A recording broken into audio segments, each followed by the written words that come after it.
As I mentioned, a fantastic performance. We're up over 2% today. Light volumes once again. Yes, and interesting to see what's happening with the IMF and the euro. Yeah. So the rumor started off that the IMF's looking to bail out Italy. Personally, I think they should have been looking at that already because it's such a key cog in this in the EU problem.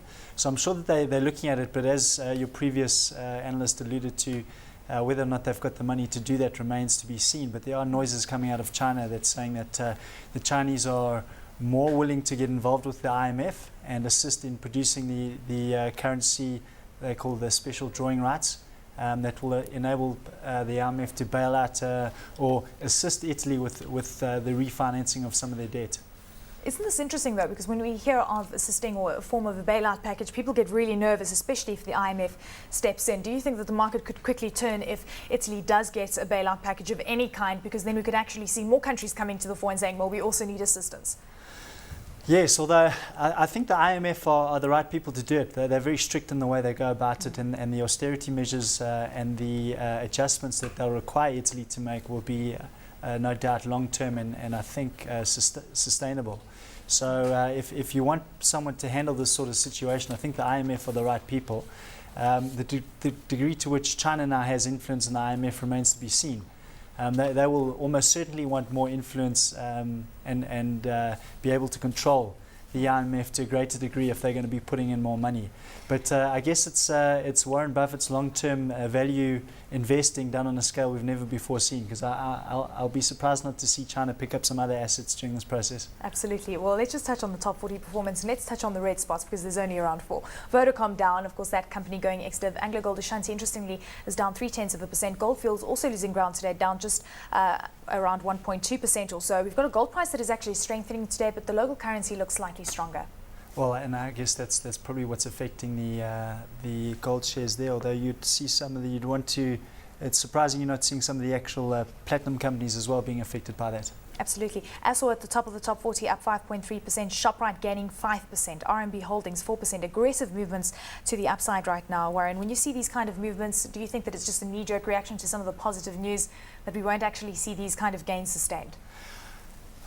Well, the fact that you noted earlier on that these volumes are quite light means that you are having some big investors taking positions. So I think in a couple of those stocks that would probably describe the situation there. At these levels, I'm not too sure. I think it's just I think the positive news being generated on the markets today is around how the EU states are boxing around the problem by avoiding going back to treaties that they've signed and instead imposing self-imposed budget cuts. And budget limits that they're putting in place. So I think the market's kind of feeling that there's something happening there, although on a day-to-day basis it's very hard to pick up what the underlying theme has been. Absolutely. Pioneer Foods out with results today. Adjusted headline earnings per share down 18%. We've got revenue up 7%. We know that Competition Commission fine, of course, impacting the company's earnings this time around. Yes. So what they did is obviously they put the fine through their books last year, which made their comparative results actually, before you take into account that adjustment, look very good. But obviously, once you figured out that they took a 687 million odd hit for that fine last year, then the figures don't look that great. And obviously, that fine's being paid in 2 ways. They're taking what they call gross profit delays, where they're marking up their prices and allowing consumers to benefit from lower prices for longer. And then the second thing is obviously that they've paid a 67 million rand fine towards that settlement figure that they agreed last year with the Competition Commission. Would you buy Pioneer Foods at this point, ending the day flat, slightly to the negative? So the market's not really responding to the news in a sense. If you take it from its share price, Tiger Brands had a fantastic day though in today's session. The question, I guess, is for investors is how do you take advantage of food price inflation? Do you take it at the retailer level or do you take it at the manufacturer level? And to be quite honest, I can't tell you that answer at the moment. We don't cover food companies in any great detail. Tiger Brands up 4% today, so you must start on the value there then, Warren. With regards to, interesting story that came through from Westcoal, acquiring Pegasus project. It could be worth around 593 million rand to around 1 billion rand. What is your sense on the Pegasus project? Do you think this is going to put Westcoal in good stead? Because it has had a few worries before. Yes, obviously, what's prevented this project from being developed in the past is kind of like a shareholder feud that's been going on, and somehow Westcoal have been managed to get in there, and they've now been able to purchase about I think it's 50% of the vehicle that holds this Pegasus asset, which they've pegged at being worth between, as you've said, 600 to a billion, and they're effectively buying that for 102 million. So they're buying 50% of an asset that could be worth as much as 500 to, call it 600 to a billion. So essentially, sounds like a very good deal. It does sound like a very good deal. I haven't studied that coal asset in detail, so I can't tell you, if I'd agree with that valuation. But certainly on the face of it, as they say, it's been a company changer for them. What is your exposure to commodities right now, and would coal be one of them?